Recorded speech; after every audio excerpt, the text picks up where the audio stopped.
Well, hello there, happy readers. Welcome back to Read the Next Book, the subscription box, especially for children ages 4 to 8 and their parents. My goal is to inspire you to follow your passions and dream big. Tonight's story is definitely all about that. So, hello, my name is Christie Wright Wild, founder of Read the Next Book, and today we have a special treat. I have the lights turned off. I'm wearing my shiny gold plated uh, four leaf clover pen. St. Patrick's Day is right around the corner. I have a lamp over here, a candle going there, and outside, if you are watching live in North Carolina in March 2025, there's a lunar eclipse going on. So I don't know how widespread that is across the nation, but I thought, given the circumstances of this lunar eclipse and me wearing a black shirt and my shiny pin for good luck and the lights, tonight's book is the Day-Glo brothers. Yes, the Day-Glo brothers. So, as you can see, this book has earned an award. It's the Robert F. Siebert Honor Book. So, it is one of those. Author is Chris Barton, illustrated by Tony Persiani. Okay, awesome little book. I love this book. It's a teacher's pick as well. Um, Illustrated purely in like grays, black and white, and the Day-Glo orange, green, and yellow. So you will see this story is lots of fun, and I will do my best to give it the proper love it deserves. So the subtitle. Okay, oh, actually, you have to see this too. It's the orange, it's the yellow, it's the green. Orange again, yellow, green. The subtitle. The true story of Bob and Joe Switzer's bright ideas and brand new colors. So, Bob and Joe Switzer were brothers, and you're going to find all about them in this book. Even if they'd wanted to, the ancient Egyptians couldn't have painted their pyramids a green that glowed in the desert sun. Back in 2600 BCE, there was no such color. A glowing orange Statue of Liberty might have been coming to America even more memorable. But when Lady Liberty was assembled in 1886, that color wasn't an option.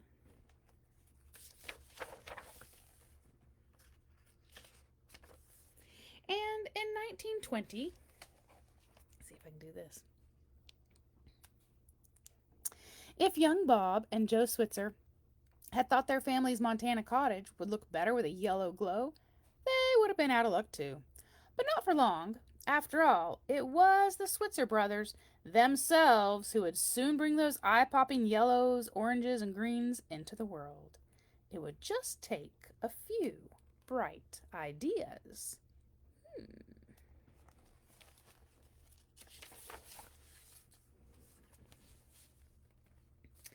The Switzer brothers' illuminating tale begins with Bob, born in 1914.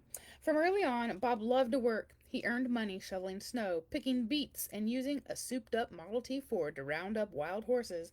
Bob wasn't just a worker, he was a planner, too. One summer, he saved his money to pay for a ride in the open cockpit of a stunt plane at the fair in Billings.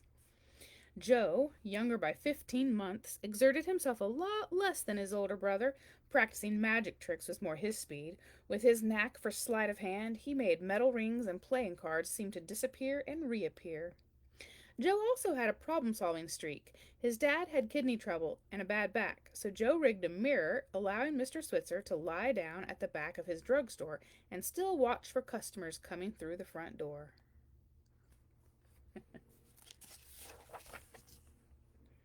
Notice how there's no colors just yet. A long drought brought hard times to Montana, so in 1931 the family moved to Berkeley, California, where Mr. Switzer had bought a pharmacy. In Berkeley, Joe began wowing crowds with magic shows at church and school. His act included a kind of illusion called black art. black art involved an object painted half black and half white that seemed to float and then disappear when held and turned under a white spotlight in front of a black background. It was a nifty trick, but Joe wished he could make it even better. So you see the ball there, and now all of a sudden it's disappeared.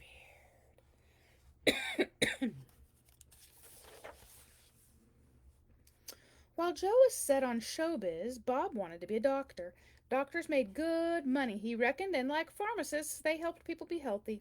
After graduating from high school in 1932, Bob won a scholarship to a university near home.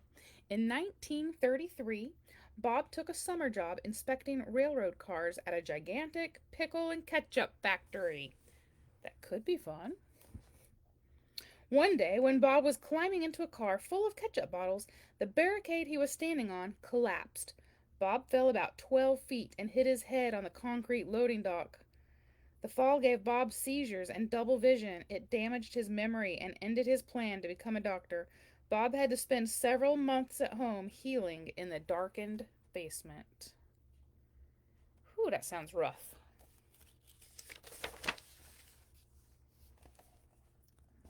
Let's give this a go. Joe is down there too, but for a different reason. He was in the dark, so he could think about light. Joe had read in Popular Science about ultraviolet lamps, also called black lights, which made certain substances glow in the dark. Joe knew this glow, called fluorescence, could jazz up his magic act. The dim basement where Bob was stuck recovering seemed like the perfect place to experiment. Bob was bored and eager to help.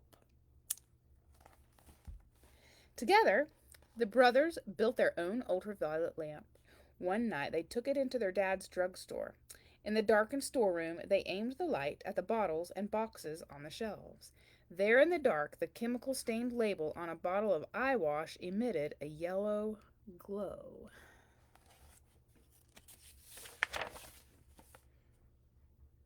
That glow lit up the Switzers' imaginations.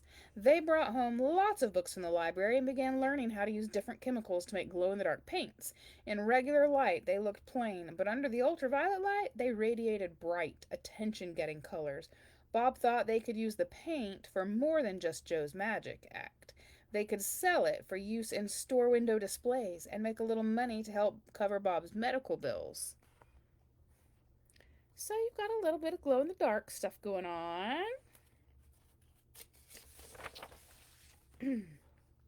Bob and Joe scrounged around the university and other local labs for additional fluorescent materials. When they got hold of some, say, uranine or anthracene, they ground them with their father's mortar and pestle. Then they secretly used their mother's new kitchen mixer to combine the powders with alcohol, shellac, or other ingredients. The results? Splattering, gooey, glowing paints. And once, when Mrs. Switzer surprised them before they could clean all the paint out of the mixer, a peculiar-looking angel food cake. I don't know if I'd want to eat that cake, though. That could be a little scary. Okay. As Bob and Joe had a bigger problem, the sun. Not as Bob and Joe, but Bob and Joe. The sun, the effect of the ultraviolet light, was impossible to see in daylight. Plus, the sunlight faded the paints so that they wouldn't glow at night either. So much for Joe and Bob using their paints in store windows. While they were wrong about that idea, Joe was right about how fluorescence could boost his magic act. In his Balinese dancer illusion, a woman wore a fluorescent painted paper costume while she cavorted on a stage lit only by an ultraviolet lamp. Joe, unseen by the audience, yanked off her headdress. The dancer went one way and her head went the other. It was a gruesome effect, but it won first prize at a magician's convention and made the newspaper. Word got around, and soon Joe and Bob had lots of customers because everybody wanted their hands on that paint. The Warfield Theater bought fluorescent costumes that made chorus girls look like wriggling skeletons. The toy department at Hale Brothers featured a glow-in-the-dark Christmas display. Spiritualists used the brothers' paint to trick gullible customers into thinking they were seeing ghosts of their dearly departed loved ones. A printer in Cleveland, Ohio, began using the Switzer boys' fluorescent ink to make posters for movie theaters. Like the rest of Joe and Bob's creations, the ink in those posters was used mostly inside and glowed only under ultraviolet light.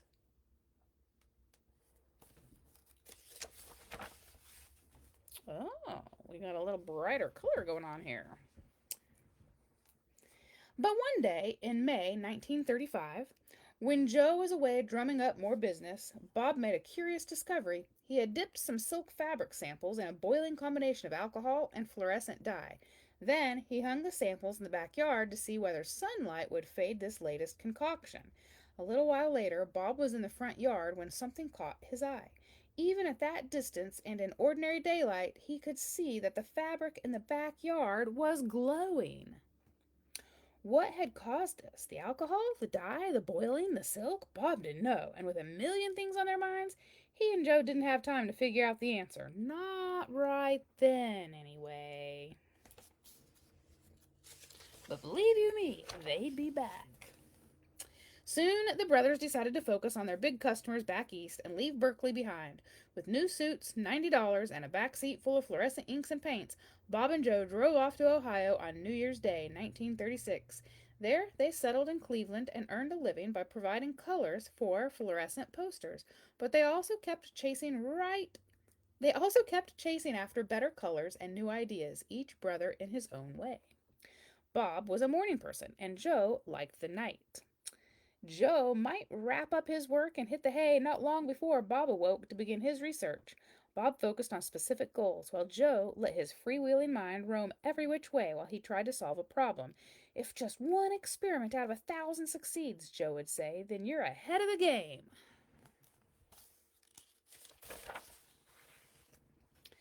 For Bob and Joe, see if I can do like this. There we go. For Bob and Joe, though, the tough times of the Great Depression meant living and experimenting on the cheap. When Bob got married in 1936, his wife moved into the apartment the brothers were sharing. Patricia let Bob borrow her shiny satin wedding dress, and that was the last time she saw it in one piece. After Joe got married in 1938, he and his wife, Elise, moved into a run-down old farmhouse so he would have room for his own laboratory. It wasn't the best place for a young family, as their baby boy liked to chew on chemical-splattered shoes.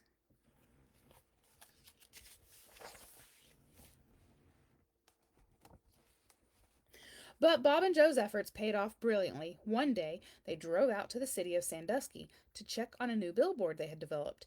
Instead of using ink, they had soaked the billboard's fabric panels with a combination of fluorescent orange dye and hot alcohol. If the dye didn't fade too quickly, the ultraviolet lamps on the billboard would make for an eye-grabbing nighttime display. When the billboard came into view that afternoon, what the brothers saw astonished them. From more than a mile away, it looked like the billboard was on fire.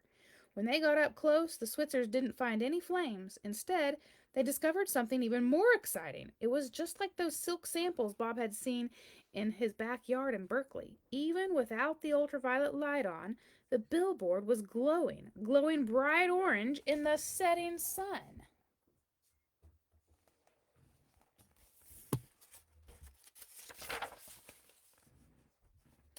By accident, Joe and Bob had invented a totally new color. To their amazement, it glowed in both daylight and ultraviolet light. They called this new color fire orange, and Joe used their newfound know-how to create other colors, glowing reds, yellows, greens, and more. Meanwhile, Bob looked for ways these Day-Glo colors could be used. World War II provided lots of them. Which color do you think is glowing the most? Personally, in this picture, I think it's yellow.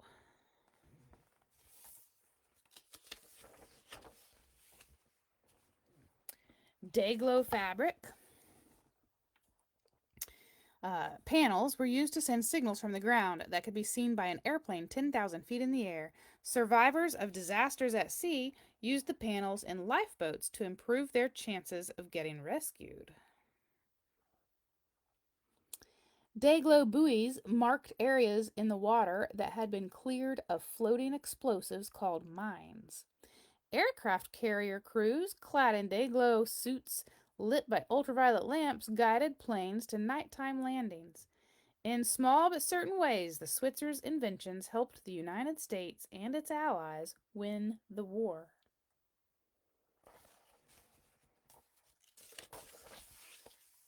Woo, that one's a bright one.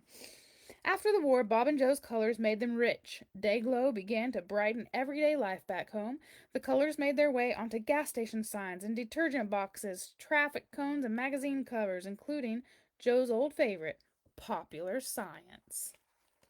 Artist Andy Warhol used them in his famous paintings, from life jackets to dump trucks, golf balls to goalposts, hula hoops to hunting vests. Joe and Bob's creations kept glowing and glowing.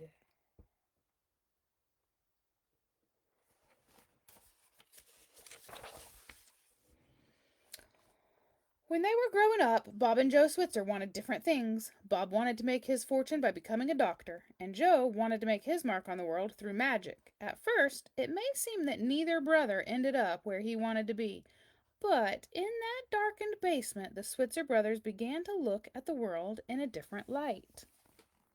One brother wanted to save lives, the other brother wanted to dazzle crowds. With Day-Glo, they did both. The end. And so in the back matter, it has a little how does regular fluorescence work, and then how does daylight fluorescence work. So it tells a little bit about that. You've got the author's note and some references and some more bright colors. Ta-da! So that is the Day-Glo Brothers story. And I'm going to call it quits for the night. This was a long book, but a great one. So if you like this book, subscribe to my YouTube channel, and you can get notified every time a new one releases.